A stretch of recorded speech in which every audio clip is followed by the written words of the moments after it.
Welcome back, everybody. You know we love to go deep here, and today is no exception. We're diving into some pretty out there concepts from Bashar, a channeled entity. Right. We're talking genetics, consciousness, even a little bit of extraterrestrial influence. Yeah, when I first heard about this stuff, I have to admit I was a bit skeptical.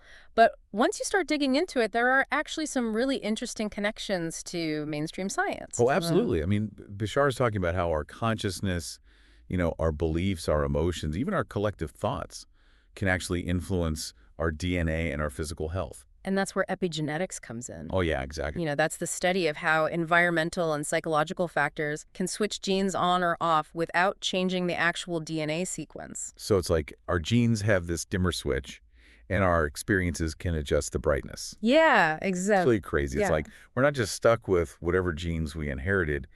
We actually have a say in how they're expressed. It really challenges that old view of genetics as a fixed blueprint. For sure, Bashar suggests that we're active participants in shaping our genetic expression. We're not just passive recipients. It's amazing. And it kind of blows my mind when you think about the implications. I mean, if we can switch on genes that promote longevity Mhm. and switch off ones linked to disease just through our choices and our mindset, that's pretty powerful. It is, and it gets even more wild when Bashar starts talking about higher vibrations. Right, like how love and joy can lead to positive shifts in our genetic expression and even activate what he calls dormant DNA strands. Yeah, that's where he gets into enhanced perception, psychic abilities, and a deeper connection to our multidimensional selves. I know, it sounds pretty far out there. But even if we take the idea of dormant DNA with a grain of salt, it is interesting that scientists are starting to question that whole junk DNA thing. Right. They're finding out that a lot of it actually might have some really important regulatory functions that we're just starting to understand. Yeah, we're just scratching the surface when it comes to the full potential of our DNA. Totally. But, okay, are you ready to go even further down the rabbit hole? Always. Here comes the really controversial stuff. Extraterrestrial influence on human genetics. Yeah, this is where I have to put on my skeptical hat a little bit. While it's a super fascinating idea, there's no hard scientific evidence to back it up, at least not yet. I totally get that. Yeah. But Bashar's pretty specific about this. He points to the Ascension that's supposedly his own species. Okay. And he suggests that humans are like a hybrid species, a mix of Earth-based and extraterrestrial DNA. Interesting. He believes that this, he calls it genetic seeding, was part of a cosmic plan to help humans evolve. And eventually join interstellar communities. It's a captivating narrative, but it does raise a lot of questions, like what were the motivations of these extraterrestrials? Right. And if they were so advanced, why intervene in such a subtle way? Yeah, exactly. Well, Bashar addresses that. He sees their involvement as part of a larger cosmic plan, even if their intentions weren't, like, purely altruistic. But he's clear that no matter what happened in the past, humans are in control of their own evolution now. That's a crucial point. It brings the power back to us. Exactly. Regardless of whether we believe in extraterrestrial influence or not, we have the power to shape our own evolutionary trajectory.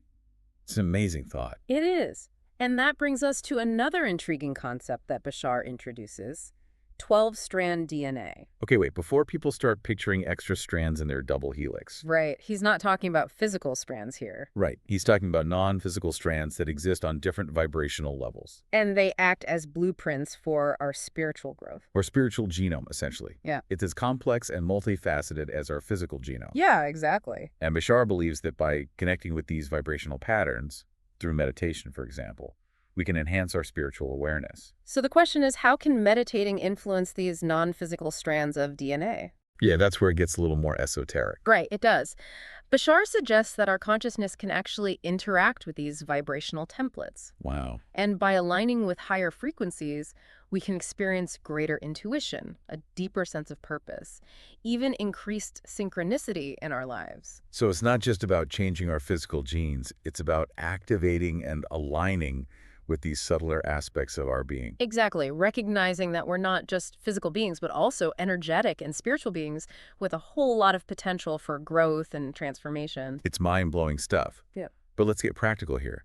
If our consciousness has this power, even at a subtle energetic level, what does it mean for our health and well-being in the real world? Well, Bashar believes we have the power to reprogram our genetics through focused intention, visualization, and aligning our mind, body, and spirit. Okay, so it's not just some passive thing. It's Yeah. about actively directing our energy and intention to create change within ourselves. Exactly. And this is where it starts to feel like something we can actually do, something we can put into practice. I love that. So Bashar suggests things like meditation, maintaining a positive mindset, and even consciously visualizing our desired genetic outcomes. Right, all to shift our genetic patterns toward optimal health and function. It's so empowering to think that we're not just stuck with our predispositions. We can engage with them and influence them through our thoughts, emotions, and actions. Wow. It's a powerful idea It really is. that we are not just victims of our genes.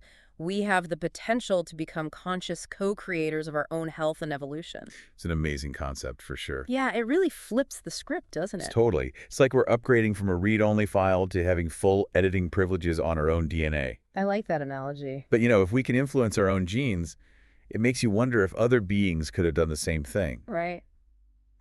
You're bringing us back to the Anunnaki. Right. Those ancient astronauts that are often linked to the origins of humanity. Exactly. What I find interesting about Bashar's perspective on the Anunnaki is that it's not as simple as some other interpretations. Huh.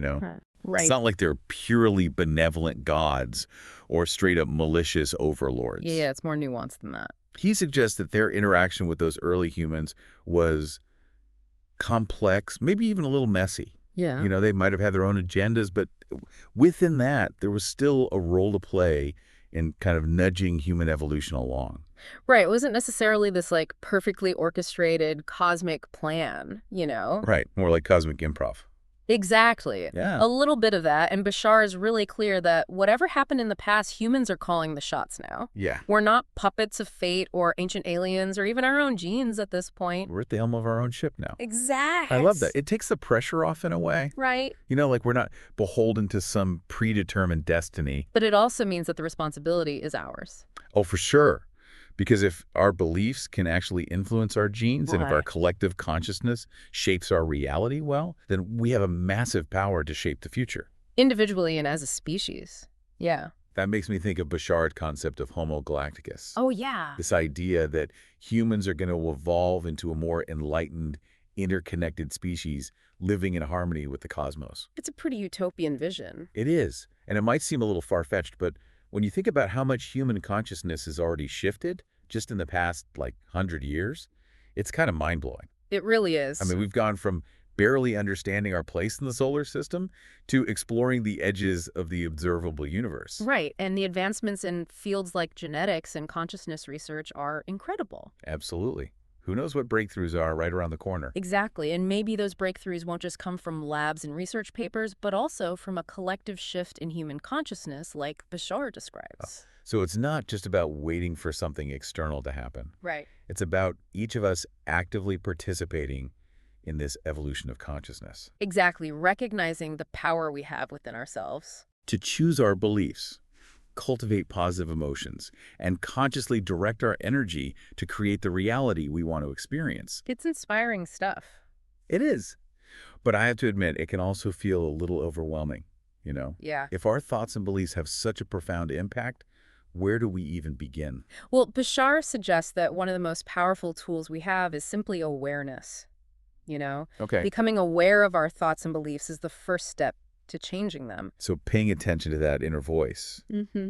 noticing where we might be holding ourselves back with limiting beliefs or negative thought patterns. Exactly. And from there, we can start to consciously cultivate more positive and empowering belief. I like that. We can practice gratitude, focus on our strengths, surround ourselves with people who support our growth, things like that. Those are great steps. And what about those practical techniques? So like visualization and intention setting. Yeah, exactly. Yeah. How can we use those to tap into this potential for self-healing and genetic reprogramming? Well, Bashar emphasizes that these practices are more than just wishful thinking. He sees them as ways to align our energy with our desired outcomes, sending a blueprint to our cells and DNA. So if we can visualize ourselves being healthy and happy and thriving, we're actually sending those instructions to our very being. Yeah, essentially. That's incredible. Mm. Have you had any personal experience with these techniques? Well, I've always been fascinated by the mind-body connection, and I've definitely found that practices like meditation and visualization have had a profound impact on my own well-being. Okay. And even from a purely scientific perspective, there's growing evidence that these practices can influence our physiology, Yeah, for sure. reducing stress hormones, boosting our immune system, things like that. I've noticed that too, you know. Yeah, When I'm intentional about my thoughts and emotions and I take the time to visualize my goals and what I want, things just seem to flow more smoothly. exactly. It's like we're tapping into this hidden power within ourselves to shape our reality in ways we're only beginning to understand. This whole conversation has been so mind-expanding. Yeah, it really is. It's given me a lot to think about in terms of my own potential and the future of humanity as a whole. It is fascinating to consider that we might be on the verge of a whole new era of human evolution. Yeah. One that's driven not by random genetic mutations, but by conscious choice and directed intention. It's a powerful message of hope and empowerment for all of us. It really is. But before we get too far ahead of ourselves, let's bring it back down to earth. Okay. What can listeners take away from this that they can actually apply to their lives today? Well, I think the biggest takeaway is that we have more power than we think. More agency. We're not just along for the ride. Yeah, we're not just passengers. We're the ones behind the wheel. We're driving. And even though we can't control everything that happens to us, we can choose how we respond to it. How we grow from it. Exactly how we evolve. It's easy to feel powerless sometimes, when things are tough. Oh, for sure. But remembering that we have a choice in how we think and believe and act that can be so empowering. It really can be. And it's not about pretending that difficult things aren't happening. Right. It's more about choosing how we interpret those experiences and how we let them shape us. So instead of asking, why me? Yeah. We can ask, what can I learn from this? Exactly. How can I grow from That's a total shift in perspective. It is. It's moving from a victim mentality to a creator mentality. I love that. And that's where those tools come in. The visualization, the intention setting. Exactly. They give us concrete ways to start shaping our reality. Aligning our energy with what we want to create. And tapping into that power we have inside. And it's important to remember that it's not about being perfect, Right. It's about embracing the journey. The ups and downs. Yeah, the whole messy, beautiful process of growth and evolution. We're all works in progress, right? Always. I like that a lot better than striving for some unattainable ideal. It is. It's more freeing, more sustainable in the long run. And it's about being kind to ourselves along the way. Right. Celebrating the wins and learning from those missteps. And remembering that we really do have the power to create a better future for ourselves and for everyone. That's the heart of it, I think. This has been such an amazing conversation. As. It's given me so much to think about. Me too. A renewed sense of hope and optimism. Yeah. And I hope it's done the same for our listeners. I hope so too, because at the end of the day, the future isn't something that just happens to us. We create it. We create it together. So well said. And on that note, a huge thank you to all of you for joining us on this deep dive into Bashar's teachings. It's really mind-blowing stuff. And if our beliefs can truly influence our genes, well, the possibilities for our future are pretty much limitless. Please like and subscribe if you enjoyed this content.